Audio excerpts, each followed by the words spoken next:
একদিন এক তৃষ্ণার্ত পুরুষ একটি কুয়োর পাশে গিয়ে পৌঁছালো। সেখানে এক যুবতী কুয়ো থেকে জল তুলছিল।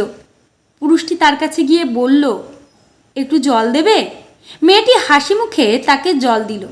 পুরুষটি জল খাওয়ার পর জিজ্ঞেস করলো, তুমি কি বলতে পারো নারী চরিত্র কেমন হয়? এই কথা শুনেই মেয়েটি হঠাৎ চিৎকার করে উঠল, বাঁচাও বাঁচাও!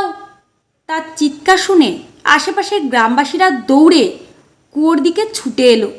পুরুষটি অবাক হয়ে বলল, তুমি এটা কেন করছো?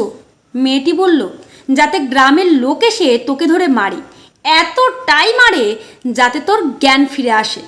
এই কথা শুনে পুরুষটি কাঁপতে কাঁপতে বলল, ক্ষমা করো আমাকে, আমি ভেবেছিলাম তুমি একজন ভালো সম্মানীয় মেয়ে।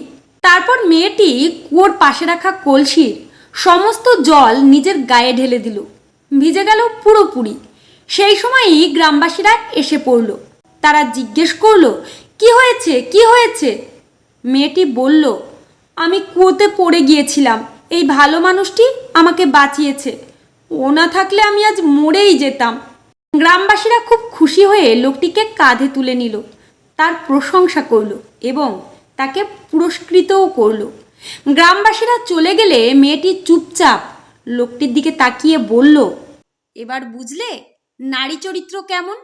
যদি তুমি একজন নারীকে কষ্ট দাও তাহলে সে তোমার জীবনকে নরকে পরিণত করে দিতে পারে, কিন্তু তুমি যদি একজন নারীকে সম্মান দাও, ভালোবাসো, তাহলে সে মৃত্যুর মুখ থেকেও তোমাকে বাঁচিয়ে আনবে।